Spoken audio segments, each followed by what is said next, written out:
ci Ousmane Sonko la ñu xam moom mooy kan communication ñu bari ñu ngi koy rafetlu itamit ni ku mën a communiquer la man mi bokk naa ci te fekk xaw ma woon sax nan la tudd moom mooy secrétaire général bu gouvernement bi dalal nañ si lu xelu sénégalais yi ci li mu gis ak liggéey bi nga xam ne ci la gaa yi nekk. waaw am na solo moom dafa dalal sunu xel si li mu gis wala dañoo wax ni lii la ñuy def. li mu gis.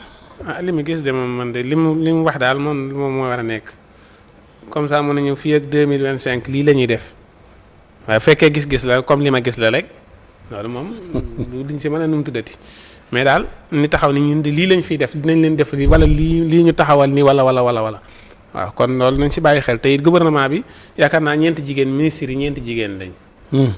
ñeenti jigéen ministres yi il faut ñu yokk ministres yi. waaw si ñeenti jigéen. lii nga ko laaj. ñeenti jigéen moom ma ko laaj moo fi teg photo bi. man jigéen laa fi tegal ko. teg nga photo bi fii ma gis photo bi daa bokk si laaj bi photo bi la teg de ñeenti jigéen ñi si ne ministres yi ñeenti jigéen ñi si ne. waaw Assane léegi li ma la jox bu dee yow da ngaa dem ba bëgg cee rëbëjee doo ma joxaat sama si. de dama lay leeralaay loolu doog laa ko joxal hélas jox ko. waaw demal ci ñeenti jigéen ñi. demal ci ñeenti jigéen ñi. waaw dama ne nañ doole jigéen ñi laa wax ministres yi. yow loolu laa la laaj. yaa ko fi teg de man li nga teg rek. génn lan laa fi teg. photo bi nga fi teg ma gis si ñeenti jigéen. ñeenti jigéen da nga xam lu mu doon. ay ministre lañ. ministre lan ak lan. ministre dem ak dikk bi. ak kan. mooy waa ministre bi yore waa bitim réew. waaw ak ministre bi yore sport. waaw ak ministre bi may géey. ak ministre bee mu jeex. ak ministre ban ñeenti ministre jigéen daal la ngi ci joxe hélas. waaw man dama la jox ay wax ni la kii. dalal na seen xelu sénégalais ba pare indi la nit koo xam ne mësul politique ci li ma xam. waaw waaye yaa fi indi ministre yi ni la du politicien wax na ay wax ci lim gis nga ne ma ndax lim gis daa waroon wax lim def waaye warut a wax lim gis. waaw mais da nga see boole ministre yi boo leen si boole wutoon du ma ko tudd. ba nga demee nag bay may silaat émission bi da ngaa waroon a xam li nga koy may. parce que yii moom neexut seen waa kër. bu leen neexut yow ñu muñ de. muñ doo nga fi. waaw bismillah. joxe hélas. xam naa da ngay foo rek waaye yaay. yàlla xam na joxe hélas pare naa ci de. loolu leen lu ma ci war nee nga koy ku mën a communiquer la te yow moom sax gis nga ni ku mën a communiquer la te li mu wax doy na la léegi lu des léegi li mu wax ku mën a communiquer la ñii seetaan gis nañ ni ku mën a communiquer la li mu wax doy na la ñii seetaan gis nañ ni li mu leen wax doy na leen léegi man ma ñëw fii di ko weng damay sama bopp rek joxe hélas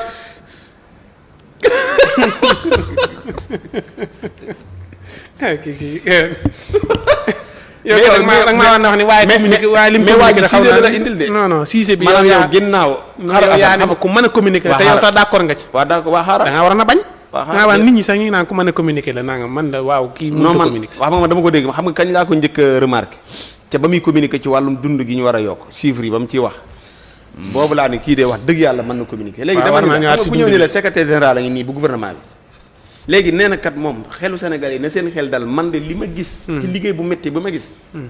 wax dëgg yàlla seen xel war naa wax leen lu bëri. yow nga ñëw waaw léegi wax na lu bëri na delluwaat si dund bi. dund boobu mu wàññi woon na sa delluwaat wàññeeku wut. waaw man non gars yi dañoo lànk.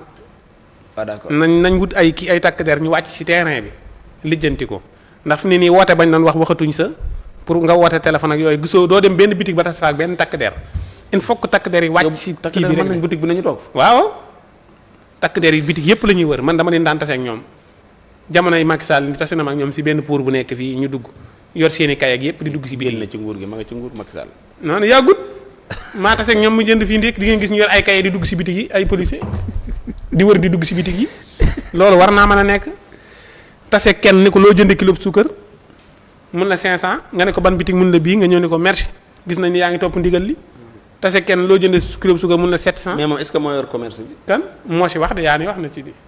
waaw léegi lu tax ma wax la ci li mu wax da nga ne ko fi tegg wax ci la li. waaw mais yaa ni moo wàññi dund bi. comme que wax wàññi naa la ci lii wax naa la xamal ko ne ko dund boobu nga wàññi woon demal nga xooli waat. léegi man wax naa la ci lii lu tax waxoo ci. man daal wax naa joxe hélas bu yàgg boo joxut hélas nag leneen lu si yàqu yow la ma kenn wax dara.